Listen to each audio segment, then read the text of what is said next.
Everything I found was tragic. Kevin Costner reveals shocking stories he uncovered for Docuseries The West. Kevin Costner just opened up about the tragic stories he discovered for his new docuseries, Kevin Costner's The West. Kevin is one of the most accomplished actors in the entertainment industry. He has starred in such iconic films as Field of Dreams, The Bodyguard, and Dances with Wolves. In recent years, Kevin's become more known for starring in the hugely successful TV show Yellowstone. Now he's got a brand new docuseries called Kevin Costner's The West, which recounts real tales from the American West. While speaking with Fox News Digital, Kevin couldn't believe the heartbreaking stories he learned about while making Kevin Costner's The West. Almost everything I found was tragic. Isn't that weird? He said. Every story, there weren't a lot of happy endings, although there were people that made it on the backs of these kinds of people we're zeroing in on. During the interview, Kevin brought up one particular figure to prove his case. He found John Coulter to be especially interesting because while the guys that came along, artists came, scientists came, it was an expedition. However, when it came to John, he would hunt for meat and use sign language. The actor described John as a mountain man and explained that he had no business wanting to go back to Washington. John became hugely responsible for some of the greatest, wildest stories ever.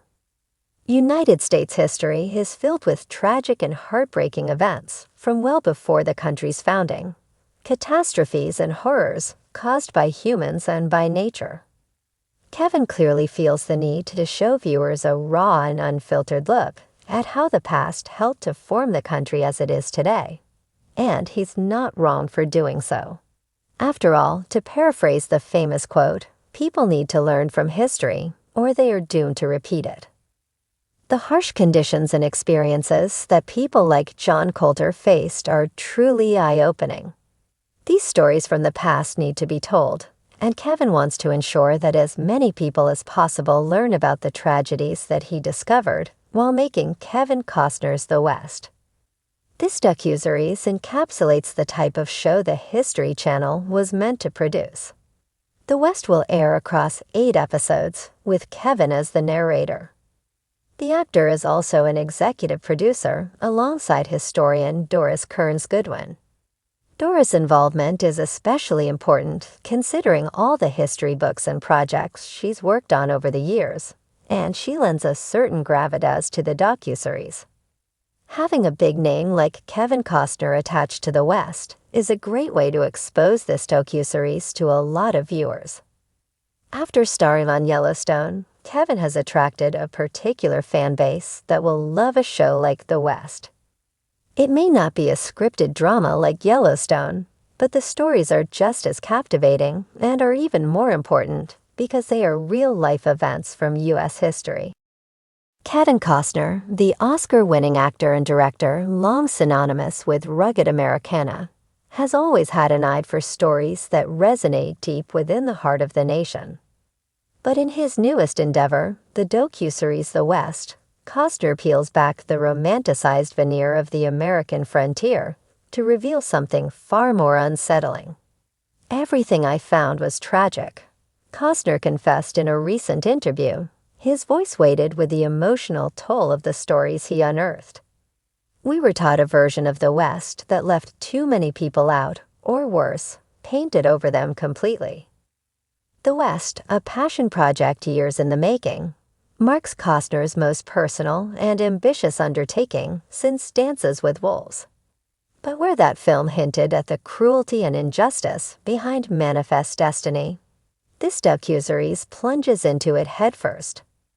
With sweeping cinematography, previously unseen archival footage, and testimony from historians and descendants, Costner exposes the lesser-known and often ignored tragedies that formed the backbone of the American frontier. A journey into darkness. One of the most haunting episodes delves into the Sand Creek Massacre of 1864, an atrocity that Costner says should haunt every history book. Here, U.S. troops attacked a peaceful village of Cheyenne and Arapaho, killing more than 230 people, most of them women and children. I thought I knew the story, Costner admitted. But standing at that site, reading letters written by soldiers who regretted what they did, I realized how much pain we've buried. The Docuseries doesn't flinch away from the systemic injustices faced by Native Americans, Chinese railroad workers, Black homesteaders, and Mexican landowners. Costner and his team uncovered journals and oral histories long forgotten, stories passed down quietly out of fear or shame. It became my mission to make sure these voices were finally heard, he said. Not just the gunfighters and gold seekers, but the people who bled for this land and were never given credit or peace. Personal toll. Filming the West wasn't without emotional consequences.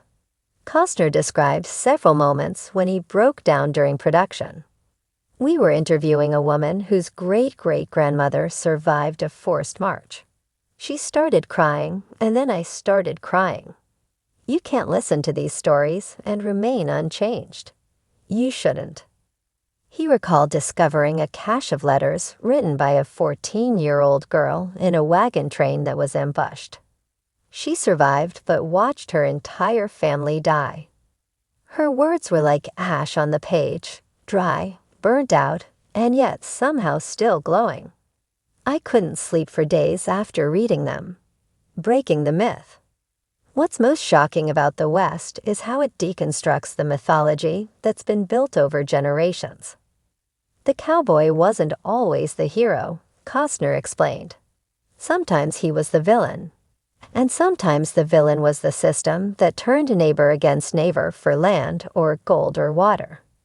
An entire episode is devoted to the water wars of the 19th century, a theme that eerily echoes today's climate concerns. Another examines the internment of Chinese immigrants after they helped build the Transcontinental Railroad. They were erased from the story, Costner said. I wanted to put them back in. A living, breathing history.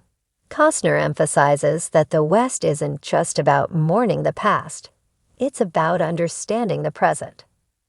The choices made then are still affecting people now. Broken treaties, stolen land, inherited trauma. It didn't end in 1890. It echoes. He took great care to involve living descendants in the storytelling. In one episode, a modern-day black rancher in Montana retraces the steps of his ancestor, who was run off his land at gunpoint. In another, a Navajo artist paints murals in places where sacred grounds were desecrated. We wanted to show resilience, too, Costner said. Not just the tragedies, but the strength to endure them. Hollywood meets history. Costner's involvement isn't just as narrator or producer. He's also on screen, traveling across ghost towns and battlefields, speaking with experts and locals. There's a quiet gravity to his presence, a man clearly reckoning with the stories he's uncovering. I've played lawmen and outlaws, but nothing prepared me for the reality of what actually happened, he said. It's one thing to say, this is history. It's another to realize, this was someone's life. Despite being a Hollywood veteran, Costner resisted glamorizing the series. No reenactments, he insisted. No sweeping orchestras during tragic scenes. Just the truth, however painful that is. Rewriting the narrative. The timing of the West feels crucial. As national conversations swirl around truth in education and historical representation, Costner hopes the series contributes to a more honest reckoning. If we don't face our history, we repeat its worst parts, he said.